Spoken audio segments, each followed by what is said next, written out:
bringing your loved ones to Ireland. Here's how to navigate the visa process successfully.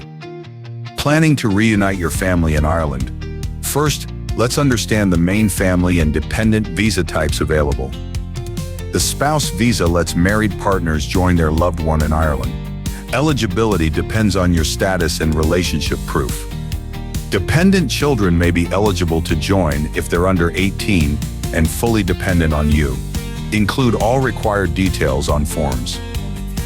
Into of sicken ever jordet for it. Bringing parents or other relatives. Check if you meet financial and accommodation requirements for extended family visas. The family reunification pathway involves applying from abroad, submitting documents and waiting for an official decision. Start online at the Irish immigration website. Select the correct family visa type before beginning your application. Prepare your documents, valid passports, proof of relationship, financial evidence, and recent photographs are must-haves for most applications. Submitting accurate and complete paperwork is vital. Double-check that all copies and translations meet Irish requirements.